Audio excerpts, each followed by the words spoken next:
Well, first of all, I want to apologize if my comment last week about the ban offended some people. And as a person responsible for my young men and my coaches, I thought the way to do it is to start off with a joke to ease the situation because I knew what my kids was getting into. Let me tell you what my kids was getting into, what they were going against. The last time Ohio State was not in the top 5 preseason AP poll was 2016, and they were number 6. 2014 to 2024, the overall record was 129 and 17 losses. Since 2014, they won 5 Big Ten championships. Since 2014, 9 postseason wins, including a bowl and a college football playoff. Since 2014, six Big Ten losses. They only lost six games in the Big Ten. 11 total non-conference losses in 10 years. Ryan Day has 5 of them. 3 of the losses was in the playoffs. Since 2014, the Big Ten record is 90-6. The last time Ohio State wasn't in a bowl game was 2012. So they had history of winning. We have a history of winning over here. But in 2025, it's levels to college football. So if anybody thought I didn't have confidence in my kids, I was nervous because I knew how my kids was going to play. They was going to play hard and fight the uphill battle. Sometimes as adults, we got to watch what we tell our kids and what you say about the person that's leading them. I'm not worrying about me. I worry about my kids. I had more confidence in my kids than you probably had. My kids fought, my coaches fought, and I'm proud of them.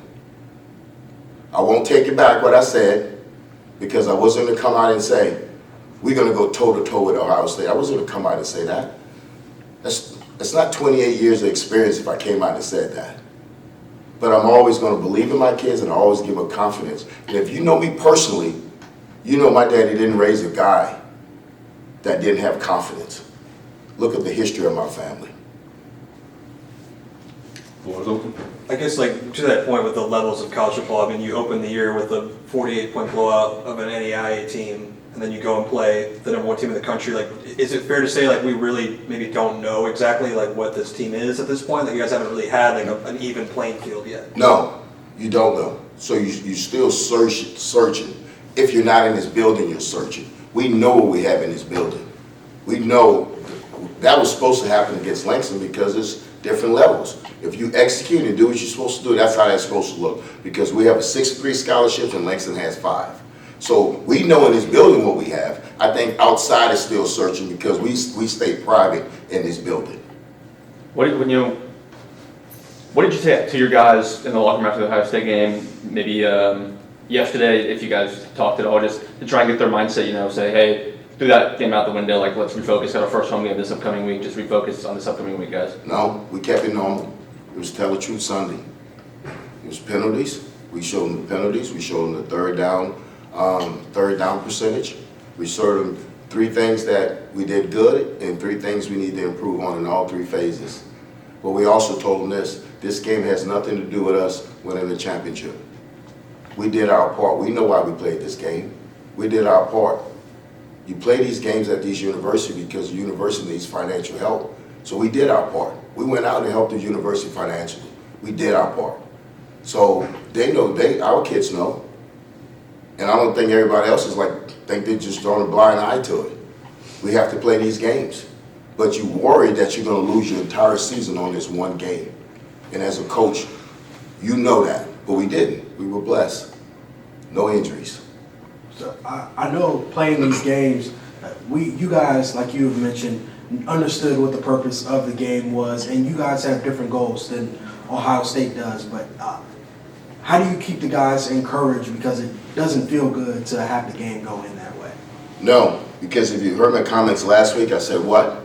I wanted to be clean, and I want to come out healthy. It was clean, for the most part, and we came out healthy. And we do have the same goals at Ohio State. It's just a different level. We want to win a black national championship. They want to win a national championship. So we do have the same goals. And they after the game, Coach Day, he complimented my coaches and my players, and he said, "You're gonna have a good football team." We have a good football team in this building. We got to continue to coach them. We got to continue to love them up, and you got to support them. You got to support them, not fake support. Don't give us that fake stuff. Give us the real support. If you're gonna ride with us, ride with us. Mickey, you've been all over the place as far as coaching goes. LSU, Nebraska, Langston, everywhere. So you know probably better than anyone the level that Grambling is versus Ohio State. To come out unscathed, no injuries, looking at the season, how big of a accomplishment was that to go into Ohio State on the road and play that team? I'm talking Grambling, we're talking levels, FCS, Group of 5, Power 4, all that stuff. Talk a little bit about to come out in that game. I think you guys are more ready for the season now playing that game than before you played. I think it goes back to the way we practice. We practice ones, we practice good on good, iron sharpens iron. But to come out healthy, because we thought as a coaching staff and I thought as a head coach, if you play soft, that's how you're gonna get hurt. But if you play all out, you're gonna avoid injuries. And so I've been on that sideline before as that #1 team and had to play an FCS team. And just like they were worried about getting injured, I was worried about maybe losing Chase or Jefferson to an FCS team because they were playing hard. So it was a blessing for us to come out healthy. What's your impression of Kentucky State? Really athletic football team, well coached.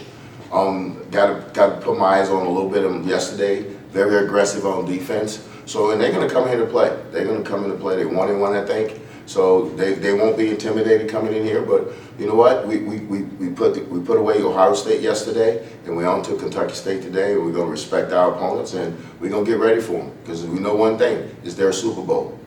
You said that we might not know from the outside, what type of team you have. From your perspective, what type of team do you have if you know on the inside? Well, I think you've been at practice. I think you can tell me. I think you've been there. You know what it looks like. I think we have the right people in the right places. We have the right coaches in the right places. And I think we have a really good quarterback, and we have a good quarterback in Ash also. We have a slew of running backs. We're really good. We're going to be good up front for a good FCS team.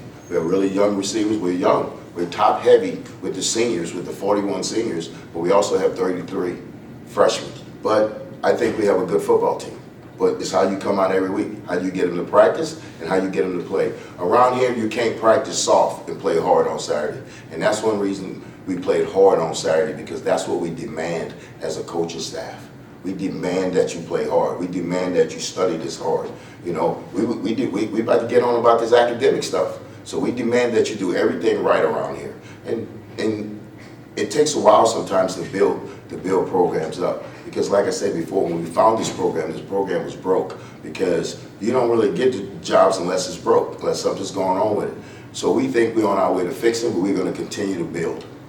Yeah, Coach, you've played away from home now for the entire season. It's week 3 and you're finally home. Just kind of talk about what it means to be able to finally have your home opener, what you're looking forward to, including the win potentially. Well, it's going to be good to be back in the hole, but take nothing away from Shreveport. Shreveport felt like home. They treat us well. They treat us well when we went to Shreveport. So Shreveport felt like home. But it's going to be good to back-to-back to play here and stay at the hotel and be close and go to the Tiger Walk and see our fans and play in front of our fans. So it's going to be good to do that. What have you seen from Tyrell, bringing him from Middle Tennessee? He's got obviously 2 picks in 2 games. Obviously, an encouraging sign for a guy you brought in. He's a good player. He's a good player.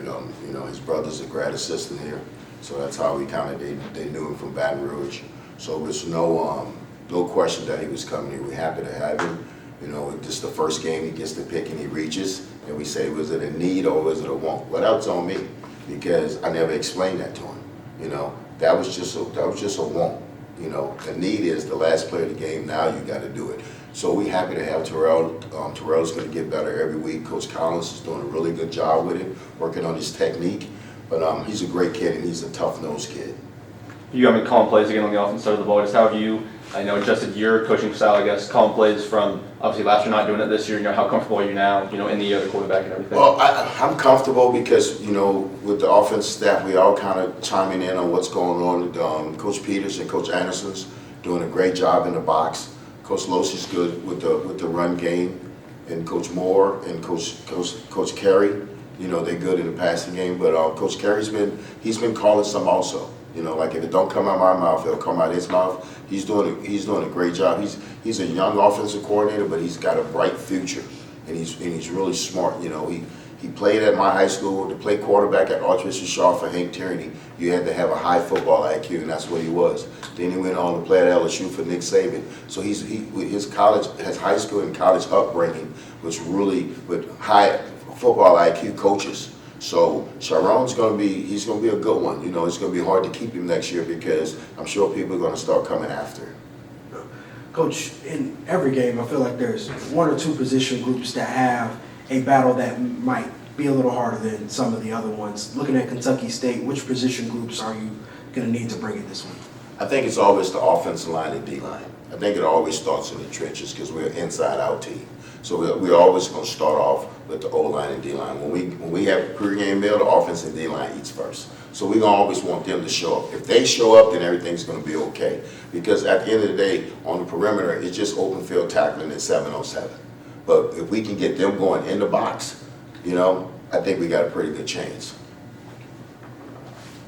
Run game, Mickey. You guys been doing a great job in the run game. I'm just like first 2 weeks in the run game. It seems like you got multiple backs that can get it done. Is that kind of what you're looking for as far as Kentucky making sure that you show that you are a running team? Well, I think they know because I said that we're going to run the ball. You played at Nebraska. I played at Nebraska. And we're going to run the football. We think if we make you take on run blocks, it slows down your pass rush. You know, so that's why we consider that we're going to run the ball. We're doing a good job. They did a good job identifying the box. Both games. They did a good job against Langston. They did a good job this week against Ohio State. Sometimes we were just outmanned, but then nobody backed down. So the run game is going to be there. We got to continue to do a good job with it and continue to work with it.